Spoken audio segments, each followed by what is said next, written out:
dat ons soek al hierdie signs en ons soek al hierdie, jy weet, hierdie goed wat kan point na die eindtyd toe. En ek dink dit is amazing, want dit is nie 'n bad ding nie, want ons wil so graag hê Jesus moet terugkom.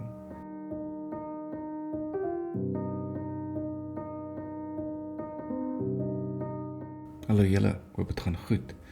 Ek het 'n baie interessante video wat ek gou wil kyk saam met julle. Nou, obviously, ek is baie outspoken oor my ondersteuning van Donald Trump. En ek was nie altyd groot in American politics nie, maar ek het bietjie meer betrokke geraak in dit met die 2016, hier van 2015 af, net so voor Trump president geword het ek bietjie begin blootgestel raak in dit. En na hy die presidentskap gewen het ek regtig 'n Trump fan geword, omdat hy goed gedoen het, soos die Bybel teruggebring het in skole in, Christendom teruggebring het in skole in, en ek was 'n groot voorstander vir baie van sy policies en bills wat hy gedoen het, en dat hy anti-abortion was en al daai stuff. Ja, so ek wil nie te veel op het ingaan nie, maar ek het byvoorbeeld navorsing gaan doen in daai tyd wat ek 'n simpel ding gedoen het en net gaan lees het wat die values is van die Democratic Party versus die Republican Party, en dit is insane. So ek doen dieselfde in Suid-Afrika nou. Ek gaan kyk op die ouens se websites en ek lees waarvoor hulle staan, en ek besluit vir wie ek gaan vote rondom wie is die naaste aan die koninkryk van God. Nou, ek is nie 'n Republican nie, obviously nie, want ek bly in Suid-Afrika. Ek is definitief nie 'n Democrat nie. Een van my vriende se oupas het altyd gesê 'n Democrat duivelsmaat, en ek stem nogal saam met dit. Dit is baie snaaks, maar ek stem nogal saam met dit. Ek glo nie jy kan vir die Democrats staan en vir Christus nie. Ek glo net nie jy kan dit doen nie, maar deesdae voel ek jy kan nie noodwendig vir die Republicans staan en vir Christus staan nie. Nou, ek weet baie mense sê, moenie politiek en godsdienst meng nie, separate state and church, en ek dink dit is absoluut belaglik. Ek dink dit is BS. Ek dink God kies die leiers. Ek dink dit sê dit ook in Romeine, ek is nie 100% seker waar dit is nie, maar die Bybel sê definitief dat God doen die instelling van die leiers, en hy doen dit vir sy heerlikheid, en ek glo dit. Ek is vasoortuig van wat die Bybel sê dit. So as die Bybel dit sê, dan glo ek dit. Die Bybel sê ons moet bid vir ons leiers, en geen nie om of hulle dit voorkom of hulle vir God is of teen God is nie. Ons moet nog steeds bid vir hulle, en ons moet bid dat God verheerlik sal word deur wat hulle doen en hulle aksies en hoe hulle lei. En ja, en God kan verheerlik word deur die walglikste goed en deur die mooiste goed. Onlangs is Donald Trump, daar was 'n poging tot moord op sy lewe, en ek begin nou al so vir die laaste jaar bietjie question die goed wat hy doen, die goed wat hy sê, en ek besef net, Trump is nie obviously God nie. Hy is nie die Messias nie, hy is nie die een wat die wêreld gaan red nie. Daar's net een wat dit kan doen, en daar's net een aan wie daai titel behoort, en dit is Jesus Christus. Trump is nie die antwoord nie. Trump is, ek dink, nog steeds die beste keuse, hy is nog steeds die beste leier, dink ek, vir Amerika, maar ek weet vir 'n feit dat hy is nie die een wat alles gaan regmaak en almal gaan red nie. Daar's net een wat dit gaan doen, en daar's net een wat dit kan doen. En hierdie video lyk vir my interessant. Ek het dit nie gekyk nie, ek gaan dit nou saam met julle kyk, maar dit gaan basies oor hierdie painting wat hulle gemaak het nou van Jesus met 'n pleister op sy oor, en wat dit sê, Jesus stands with Trump, en ek dink net soos net daai statement is so arrogant, en yes man, wat sê die Bybel vir ons? Pride comes before the fall. So, anyway, kom ons kyk die video. Bad things have gotten lately. Take a look at this picture being shared. Now, as I said in the recent post, I am not a liberal or a leftist, but people might assume that I am because when I see stuff like this, I have to push back, especially because this kind of stuff has gotten far worse in the last couple of years. And if you think that I'm exaggerating or being dramatic, then take a look at how this has escalated. Back in 2021, I remember being bothered by seeing this billboard in Georgia. It has a picture of Trump and it says, "Unto us a son is given, and the government shall be upon his shoulders," which, by the way, is a quote from Isaiah 9:6 in the Bible. The only problem is Isaiah 9:6 isn't talking about Donald Trump at all. Instead, it's actually one of the most famous prophecies about the coming Jesus that we have from the Old Testament. So you could probably imagine just how disappointing and disturbing it was for me to see Christians taking these precious scriptures that apply to Christ and his redemption plan for humanity, and to see them applied to Trump and his temporary worldly political purpose. So obviously ons weet nie wie die billboard approve nie. Dit was dalk nie Donald Trump nie, maar dit was sy campaign. Dit moes obviously deur sy campaign office gegaan het om hierdie ding te approve. Nou obviously teen 2021 was hy al klaar die president, maar nog steeds hierdie is ridiculous. Ek weet daar staan 'n joint heirs daar wat cool is. Jy weet, ons is co-heirs of the kingdom of God through Christ Jesus. En we are allowed to be called sons of God because of Christ Jesus. Ons is geregtig deur Jesus. Ons is vergewe deur Jesus. En ons gaan die koninkryk beerf deur Jesus. Ons gaan die ewige lewe hê deur Jesus. Maar om 'n ou se naam, 'n ou se gesig te sit op iets wat so duidelik geskryf was en bedoel was vir Jesus Christus, is net weer eens vir my ongelooflik arrogant. Anyway, kom ons gaan aan.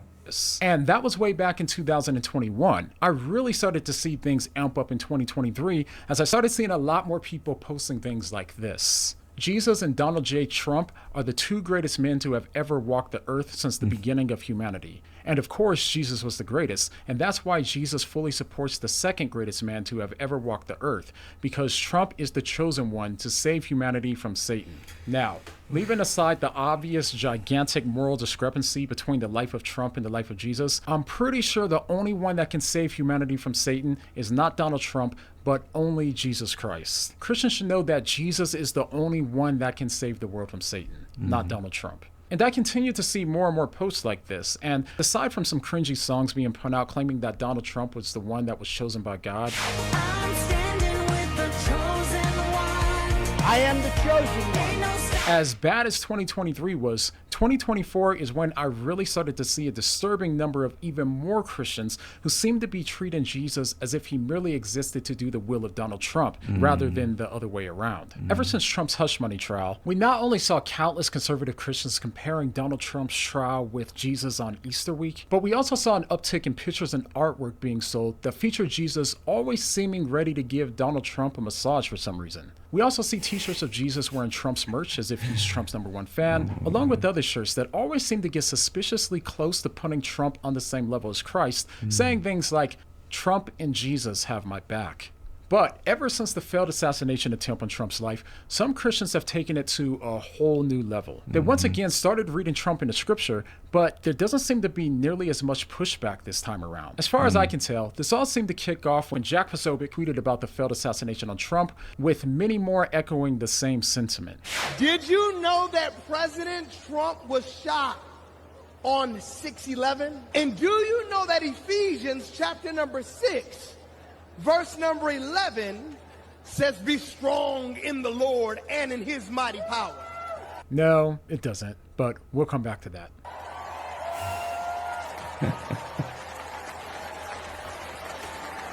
And people everywhere started to pick up on this. In fact, even Megyn Kelly seemed to be completely touched and blown away by this apparent sign. Was shot at 6:11 p.m. You read Ephesians 6:11. It reads as Ephesians. Sorry. Ephesians. Sorry, dis net baie snaaks gewees. Ephesians. Ek wonder of die meisie baie haar Bybel lees. Maar, man, okay, my take op hierdie ding. Ek dink definitief, daar was divine intervention. En soos ek sê, ek dink God kies die leiers. En ek dink hy doen dit vir sy heerlikheid. En weer eens, hy doen dit vir sy heerlikheid. En die Bybel praat in, man, ek kan nie presies onthou waar dit is nie, maar dit is 'n vers wat sê, I withhold these things from you for my glory and for your benefit. Nou, hierdie hele ding is so 'n paar maande terug vir my oopgebreek in 'n manier dat God se heerlikheid loop hand in hand met ons voordeel. So waar God verheerlik word, word ons bevoordeel. So dit is hoekom God so erg is oor sy glorie. En dit is nie omdat dit vir ons benefit is nie, maar sy glorie is vir hom die belangrikste ding en sy glorie benefit ons. So ons benefit uit hom wat verheerlik word. So selfs 'n ou soos Trump, wat ek nie glo is die Messias nie, ek glo nie Trump kom naby aan Jesus nie. Ek dink dit is absoluut, ja, dit is skandalig dat so mense so aangaan asof Trump die volgende Jesus is. God sal vir Trump gebruik as dit hom die meeste heerlikheid gaan bring. En ek sê nie Trump is die antichrist nie, ek sê nie hy gaan hel toe nie. Ek hoop hy gaan hemel toe. En ek hoop die goed wat hy doen is legit, en ek hoop hy is legit in sy confession of faith aan God. Ek hoop hy is. Ek het hom baie selde al hoor praat oor Jesus, praat altyd van God, and is good, is great, ek love it, God is awesome, maar in die mainstream kan God enigiets wees. Ons het gesien by die RNC, het daar 'n Islam vrou gesing, en het basically geopen, en dit gededicate aan een of ander God, Indian Islam God, wat ek weet nie is die 6-arm God, en gesê, dit is die one true God, en baie, die mense het saamgeklap, en saamgestem, en ek was net soos, wat die hek gaan nie aan, maar anyway, kom ons gaan aan. Follows in part. Put on the full armor of God so that you can take your stand against the devil's schemes. 6:11, he was shot, and that's 6:11. Listen to that. Put on the full armor of God so that you can take your stand against the devil's schemes. I'm almost emotional reading it. It's just what happened to him in our country this weekend is extremely grave. All right, so leaving aside the fact that she called the book of Ephesians, There's a lot.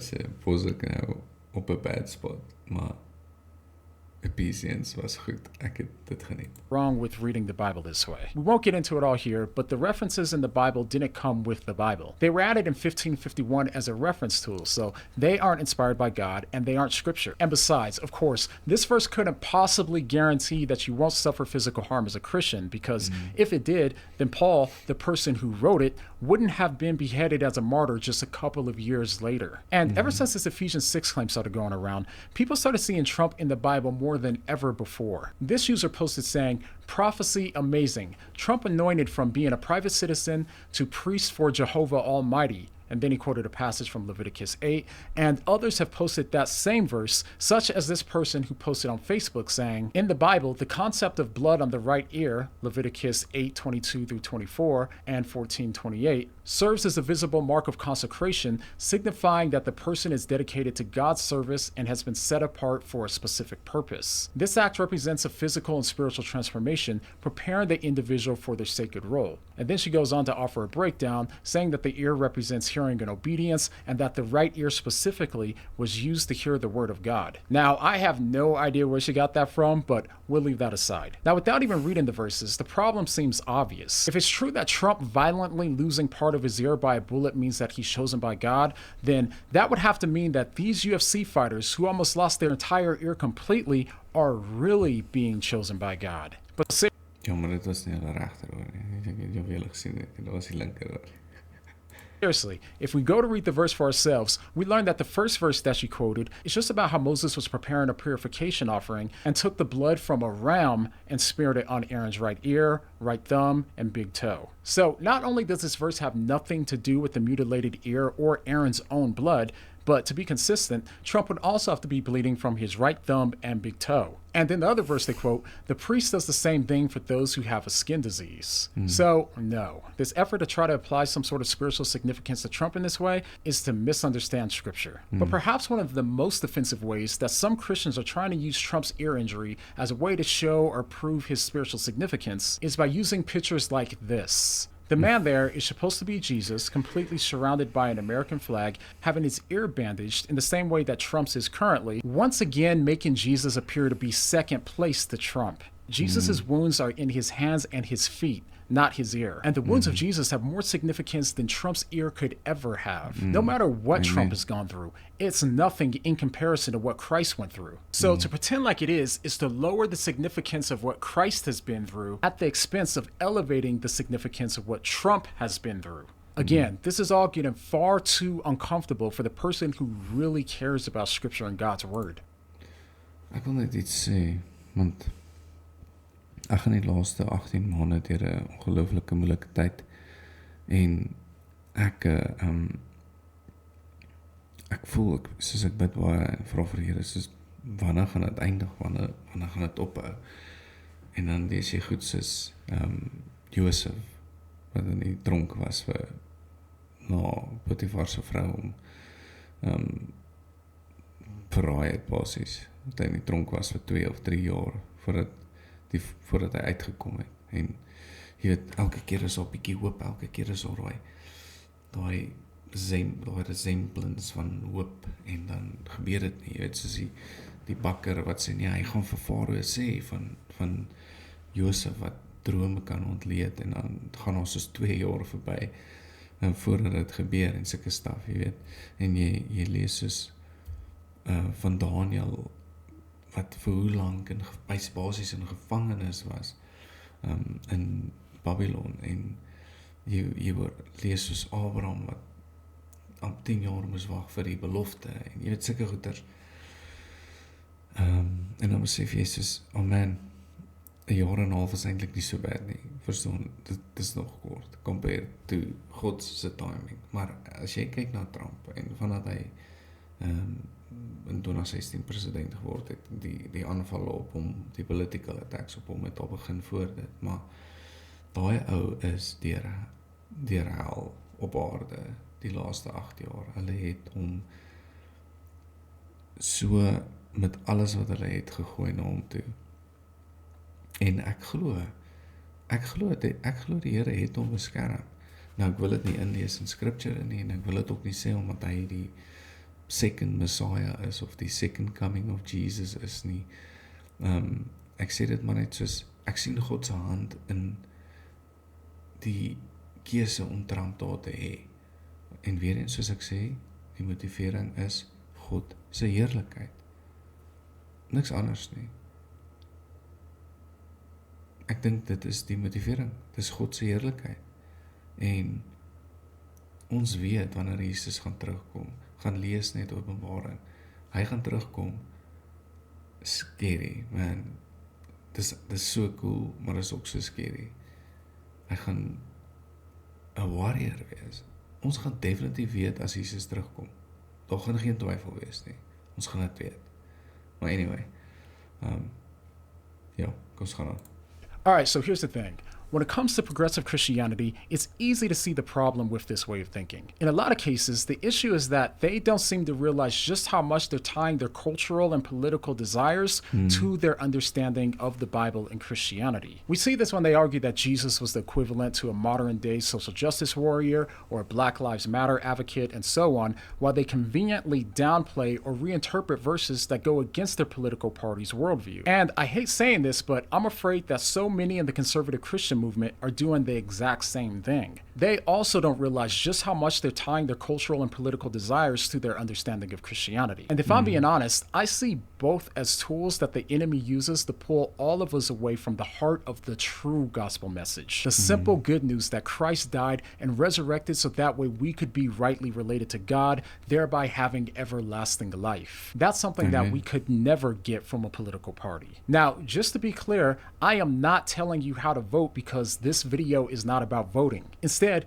it's a plea for Christians to be far more aware and thoughtful when it comes to how we view politics and Trump. If you find yourself becoming far more passionate about Trump and what he's saying than you are for the Bible and what it's saying, then you're primed for this type of deception to slowly grow inside of your heart. And I already know there's going to be a lot of Christians that are going to be mad at me for this video, but it's because I care so much more about Christ and his message than I do politics. I simply can't just sit around while this stuff colors people's perception of Christianity both inside and outside of the church. Honestly, I didn't even scratch the surface here, nor did I mention the insanity going on right now with the other side. I talk about the most insane reactions to the failed Anyway, hierdie ou se video is cool, julle gaan check hom uit. What do you mean? Ek weet nie eens wat sy naam is nie. Maar ja, anyway, ek kyk hom al vir 'n klompie, seker 'n paar jaar nou al. En ek like nogal sy sienings, en die manier hoe hy opstaan vir Christendom en soos hy self, hy sê selfs teen die mainstream gaan, die mainstream Christian gaan, om op te staan vir wat die woord sê, en dis awesome.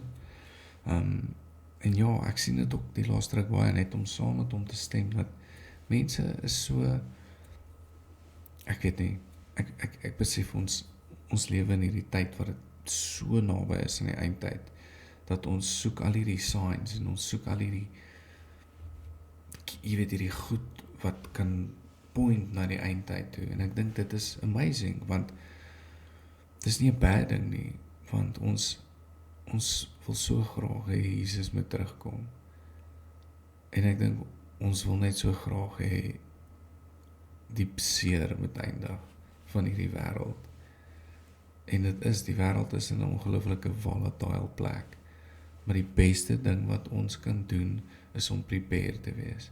Kyk weer na die parable van die oil en die lamps, en die 10 virgins, wat 5 van hulle was nie reg nie, en hulle lampies was leeg, en hulle het by die ander gevra, kan hulle asseblief by hulle olie leen, en hulle het gesê, nee, want ons is bang, daar is nie genoeg vir ons nie.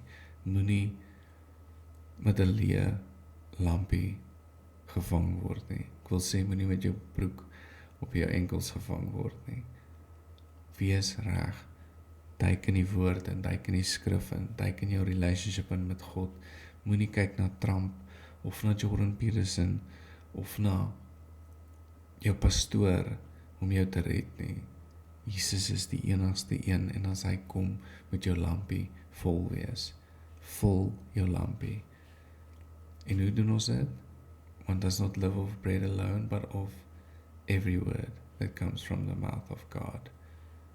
Vul jou lampie met die skrif, met gebed, met tyd saam met Jesus, tyd saam met God. So ja, ek hoop julle het 'n lekker dag. Dis omtrent dit. Cheers.